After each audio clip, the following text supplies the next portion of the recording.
My name is Gene Sharp, and this is the work I do.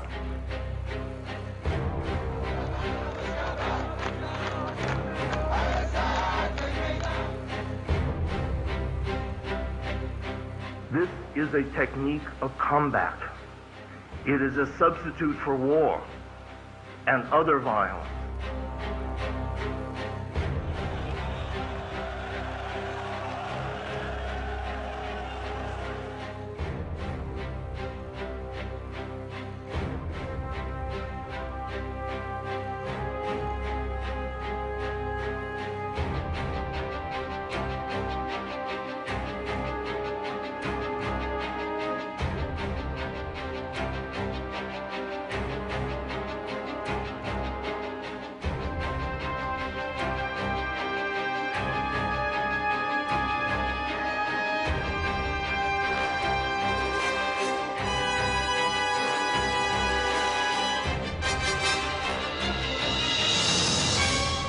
As we speak, somebody is doing it in Iran. As we speak, somebody is doing it in Egypt. As we speak, somebody is doing it in Venezuela. I'm telling you the facts I know.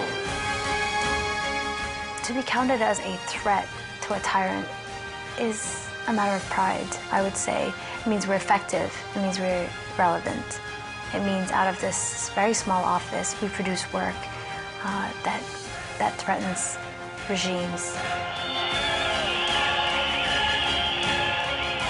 Gene Sharp's tactics and theories are being practiced on the streets of Syria as we speak now.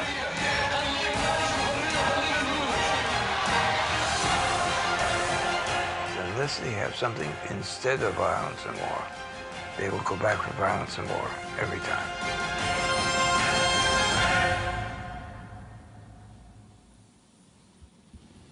Gene, welcome.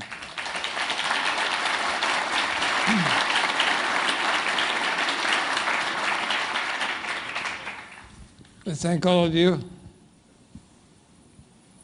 It's very good to get such a receptive.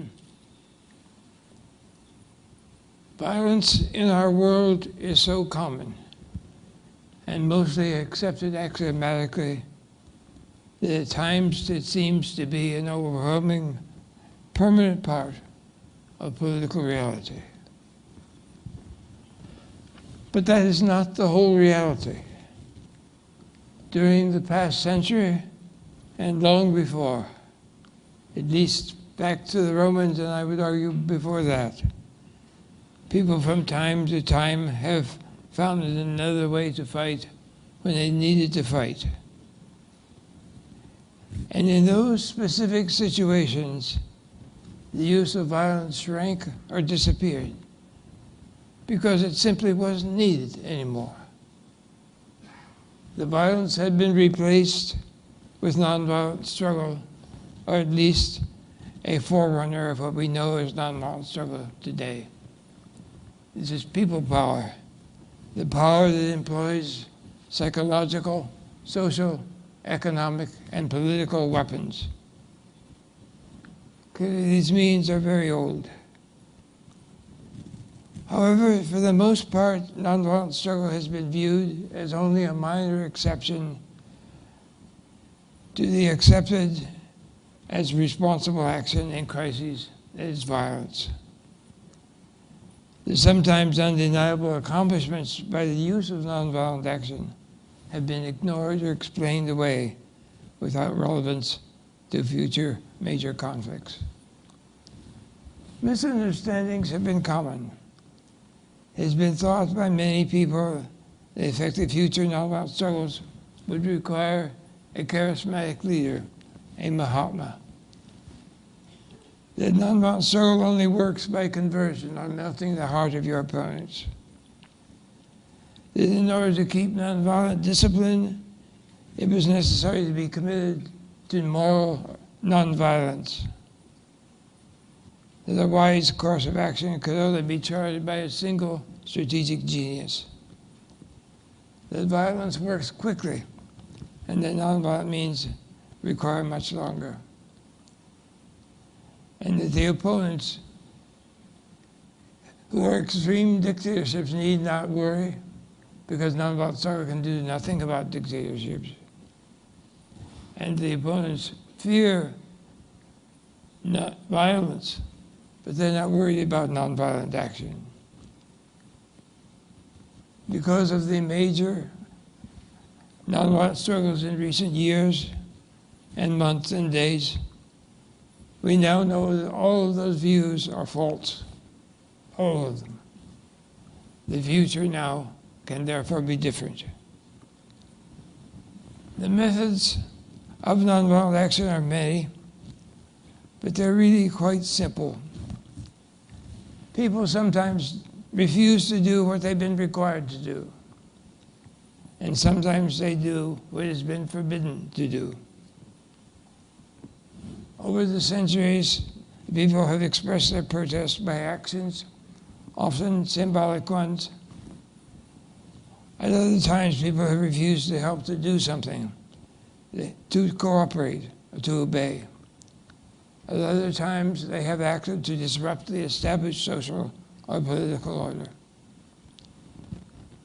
Large movements of people, groups, and institutions have used these types of action against an education, against a situation or policy they did not like, or they have acted to achieve a new positive goal.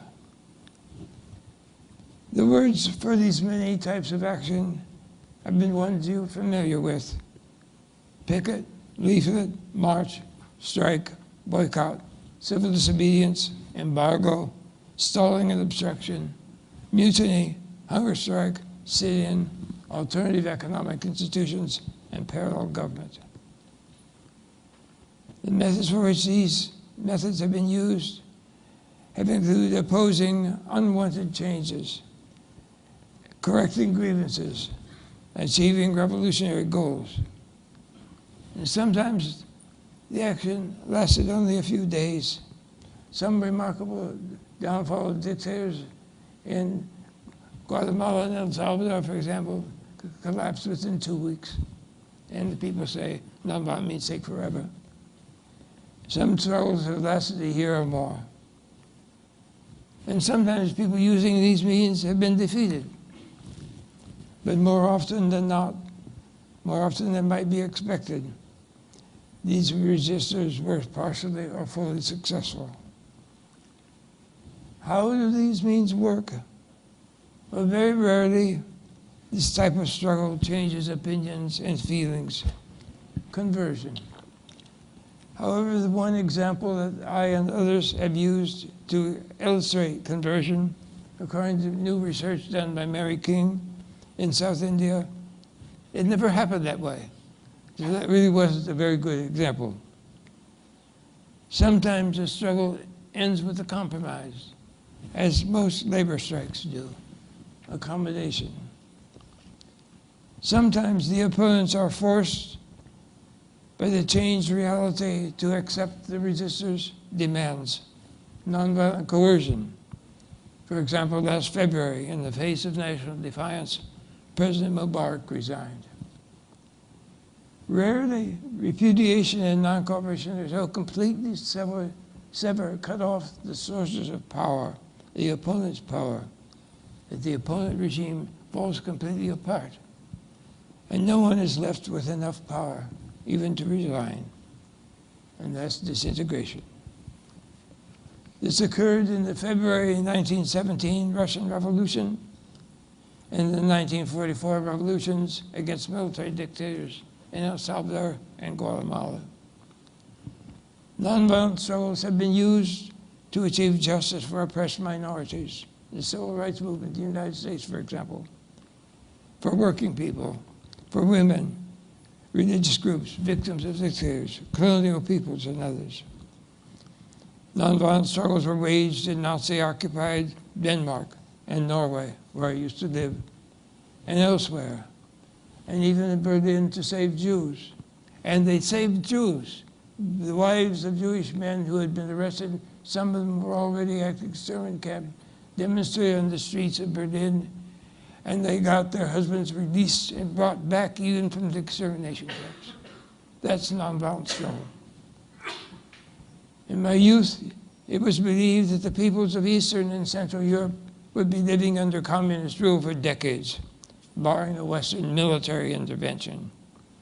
But now the peoples of Poland, East Germany, the former Czechoslovakia, and other countries are recognized as having freed themselves.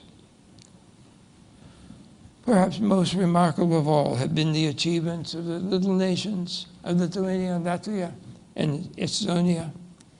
Their brave guerrilla wars had fought both Nazi and Soviet rule. All three had been annexed as republics of the Soviet Union.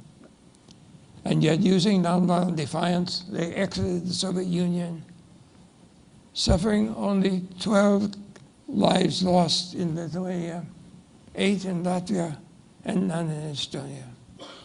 Compare that to Chechnya. In the former Soviet Union itself, a hardline coup d'etat in August 1991 was intended to stop the liberalization launched by Gorbachev. However, it was defeated by major protests and by non-cooperation.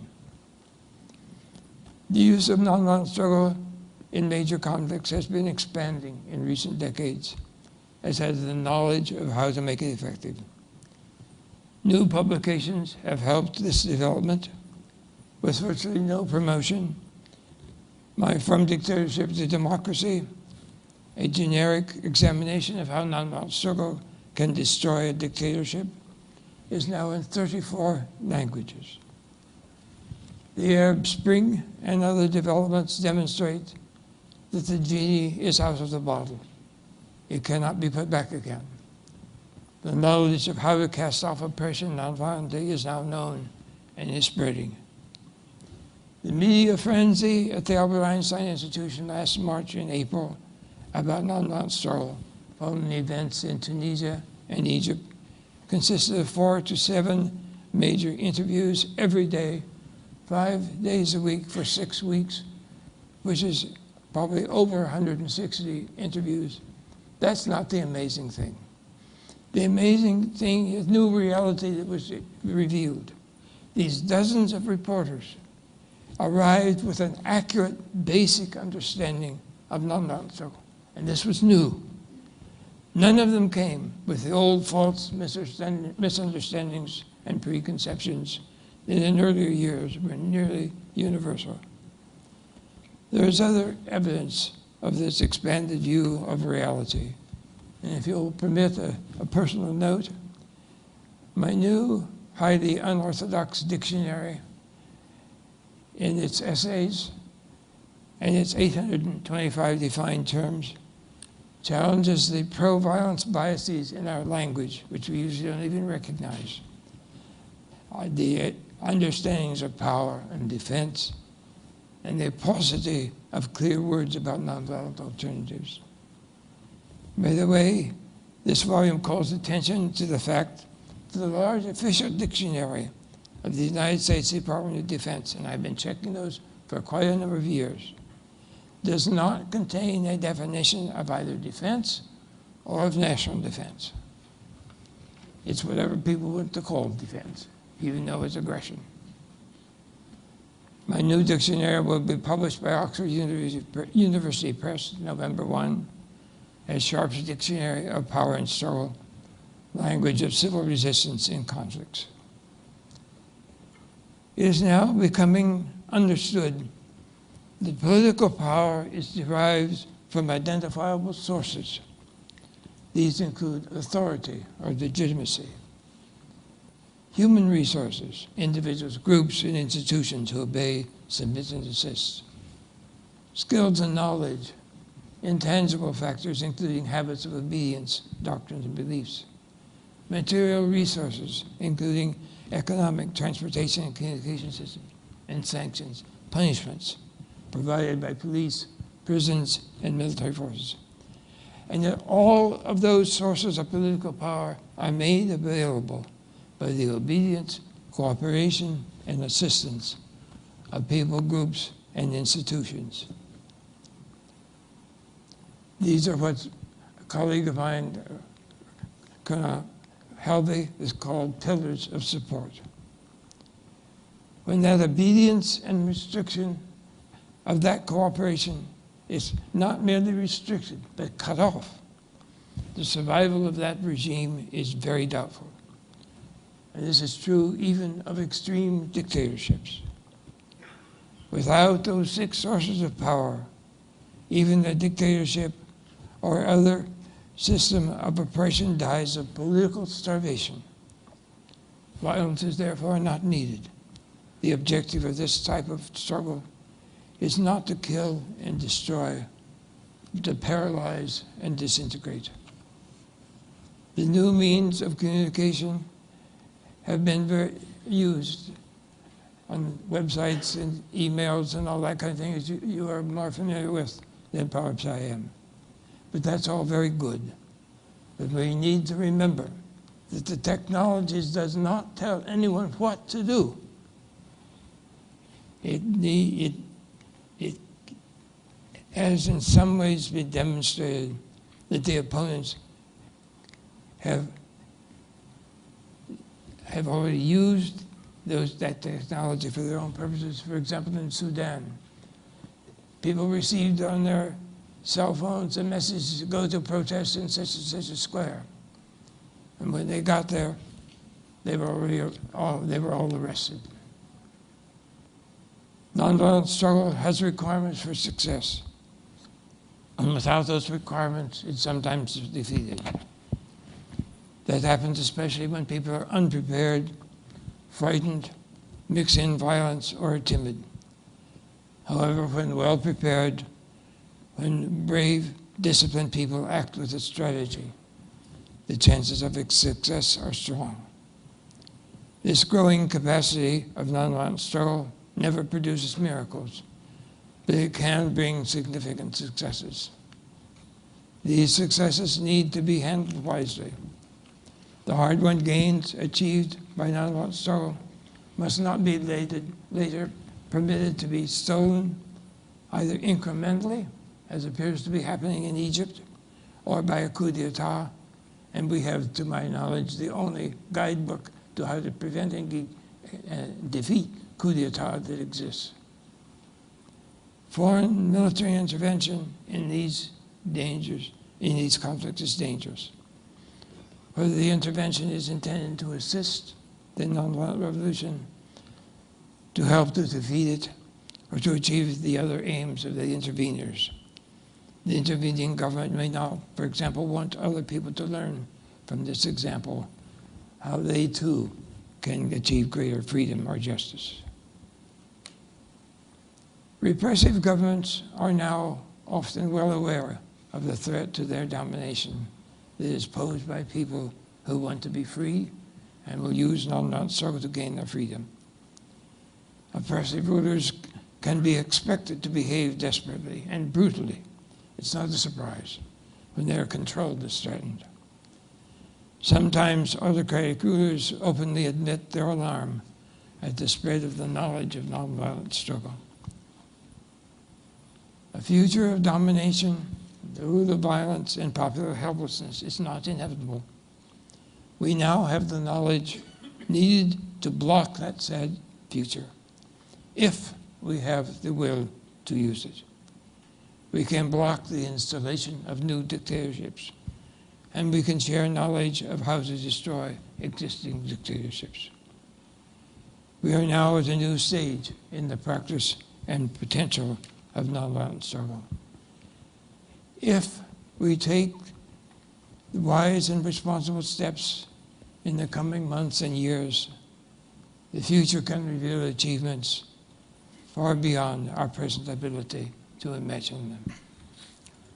Jim, thank you very much for that.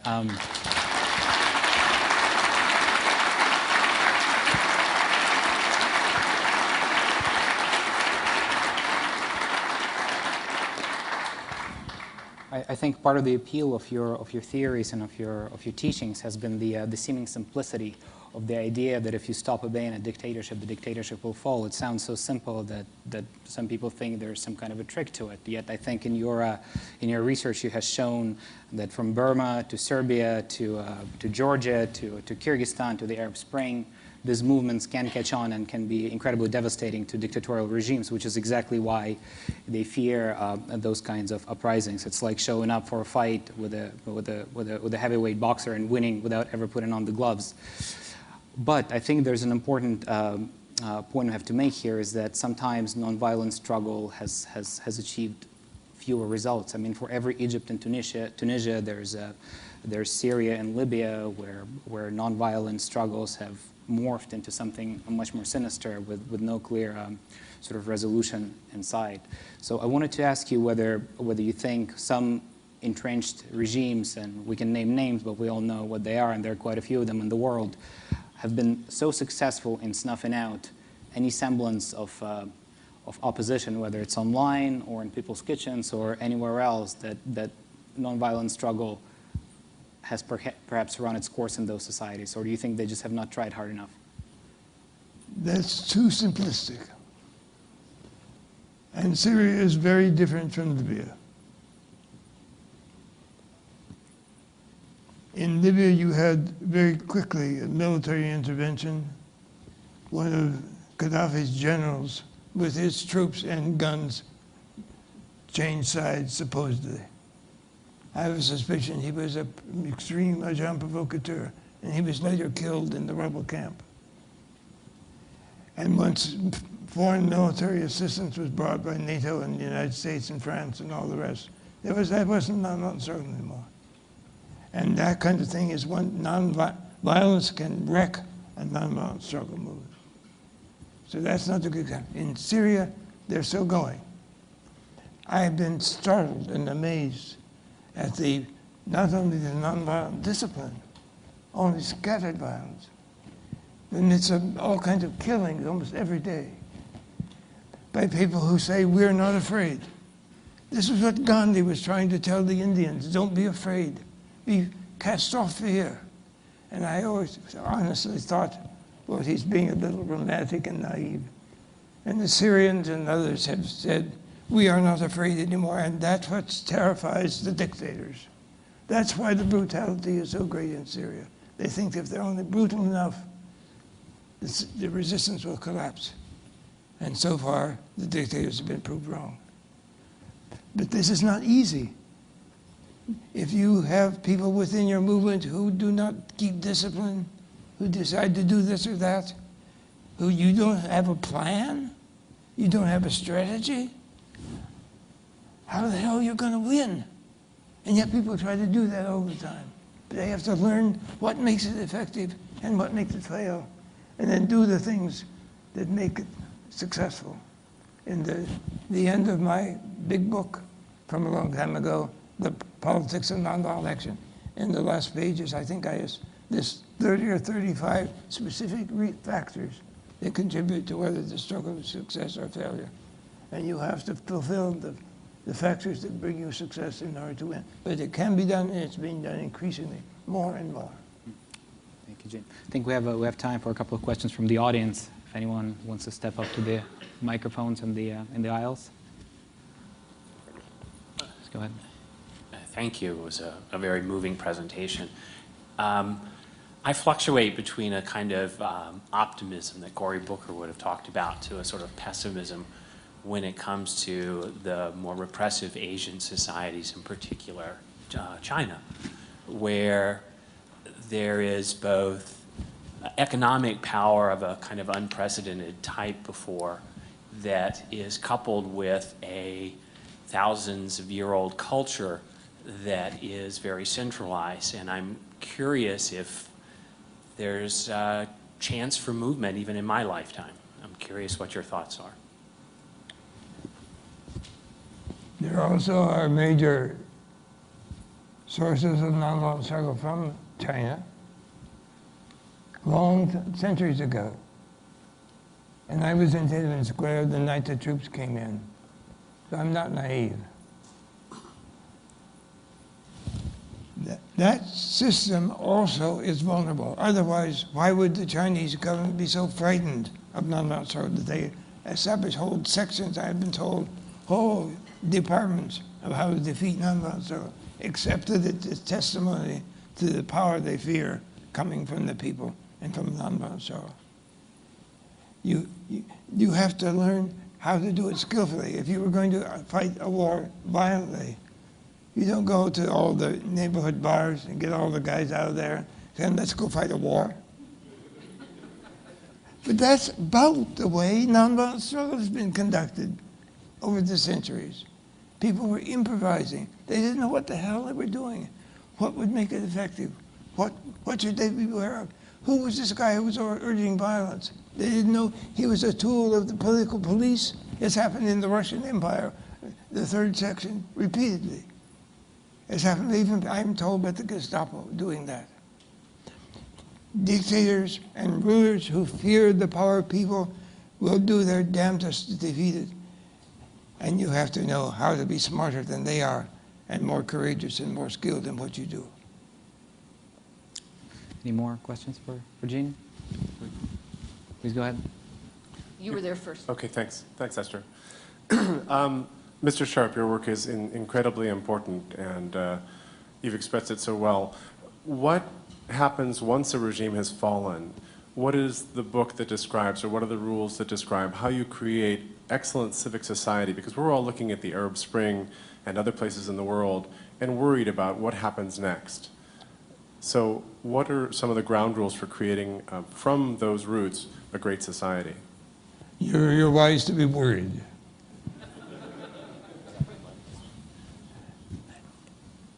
I can't spell it all out.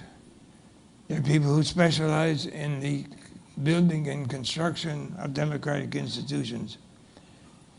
I haven't been able to do that. I've one or two other things I've been doing for the last X years. But in the end of my From Dictatorship to Democracy, I warn about that stage. That this is the time that the Bolsheviks seize control in Russia after the successful nonviolent February Revolution, after some months of confusion and weakness of the new constitutional government. Then the Bolsheviks, with Trotsky's help, staged a coup d'etat. This is how the Ayatollahs, after the successful nonviolent revolution against the Shah, staged a seizure of power and established a repressive regime in Iran. And really, quite seriously, this book that we have, it's only about 40 or 50 pages, I think. It's a guide, the steps that can be taken to prevent a coup d'etat, not always military, often political, and some combination. And how to defeat it if the coup is attempted. There have been actual historical cases which we have drawn upon. How to defeat coup d'etat when people were, in those cases, only improvising. There was a case in Germany in 1920 against the Kapusch, a monarchist military coup d'etat, which was defeated by non-cooperation in the general strike, by the defeat of the generals Putsch in Algiers against the French government, Charles de Gaulle's French government, and yet through the non-coercion and defiance of people in France, massive demonstrations, and in Algiers, in which people in the Air Force in France helped to block that coup d'etat by flying the planes out so the putschers could not use the airplanes to go back and help seize power in Paris. These cases, I told not to, you didn't hear me talking about morals or ethics or do be right and don't do wrong. None of that. I try to learn from what has actually happened and how people have shown how other people in the future can do those things more skillfully and more effectively and begin to put that available. There's an interesting aside here. You mentioned that book, Anti-Coup, when Hugo Chavez gave you a shout out by name a couple of years ago in Venezuelan national TV, saying you were fomenting a revolution against them. I think I remember you advised them to get your book about how to prevent a coup instead. Yeah, we had no request. Very wise. We had no request from Chavez. But I think there are a couple more questions. You see what would happen? You know why he didn't? Because the same methods to block a coup d'etat could be used to oust Chavez. The same nonviolent, non-coercion defiance methods. And he knew it. Please go ahead. So I was going to say that Jerry had asked my question, but the question I'd like to ask is, it's not just about regime change, getting rid of a good regime or a bad regime. It's how do you build a regime that is in fact legitimate, that the people support, and that has the right culture to make it persist? That's what many people have been working on for a good number of centuries. And I would refer you to what they have come up with. They're not always right, they're not always perfect, but you can learn a lot from them. And since I was already doing that, I haven't attempted to repeat their good deeds. That has bedeviling me and many other folks is this country has a history of people taking nonviolent action to effect change. You referenced the civil rights movement, and we've, I think it's fair to say that the Vietnam War and the change in policy. What has happened in this country that we seem no longer to be willing to demonstrate, to go on marches? What in your estimation is happening that with this country at the moment? It's worked in the past, and yet we seem to be in a number of very difficult issues, many of which were discussed by the panelists this morning, and we seem somewhat apathetic about them. What is your explanation for that? I know it's a tough one. I'm not a great scholar of the present condition of American society, but nonviolent struggle is not something you do all the time, forever. You have to have a good reason. And some people don't feel a good reason, or they find some other way to express their grievances. Nonviolent struggle should be used mostly in the extreme situations when things might be so bad that people might say you have to go to violence. People do not go to nonviolence so easily. But how you stir people up in the present situation and malaise of thinking, and I'm worried about that as you are. But I'm not someone who can tell you how to solve that. Maybe that's your job.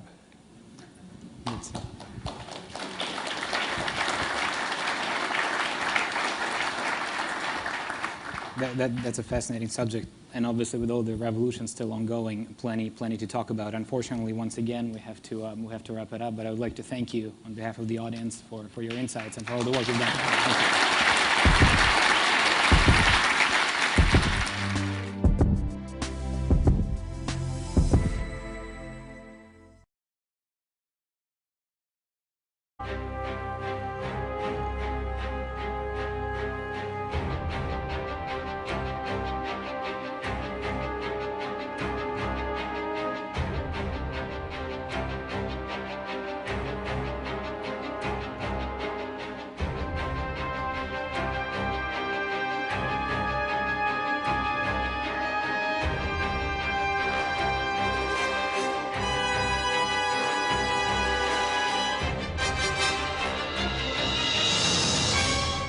As we speak, somebody is doing it in Iran. As we speak, somebody is doing it in Egypt.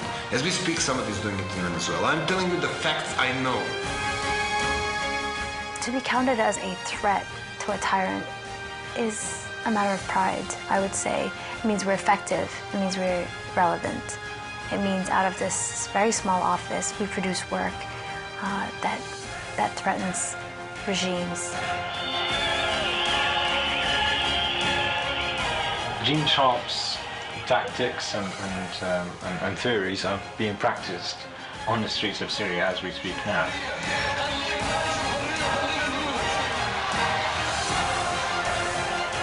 Unless they have something instead of violence and war, they will go back for violence and war every time.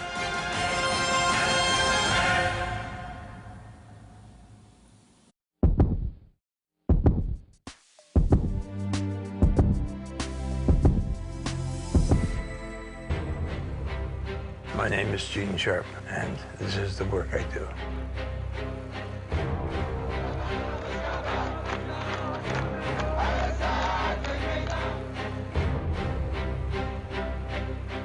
This is a technique of combat.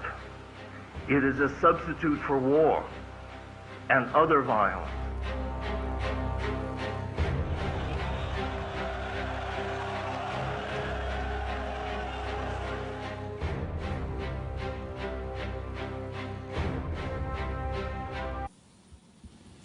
Gene, welcome.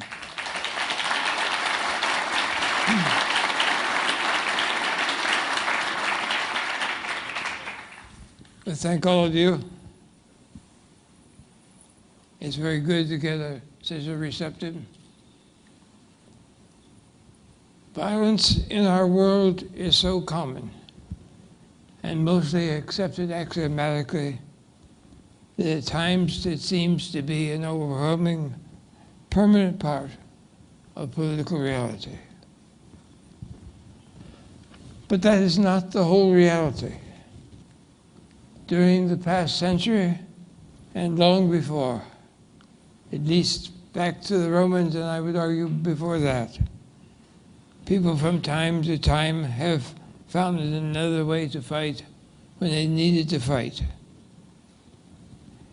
And in those specific situations, the use of violence shrank or disappeared because it simply wasn't needed anymore.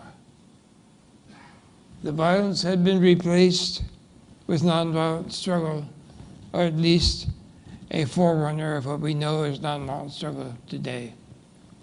This is people power, the power that employs psychological, social, economic, and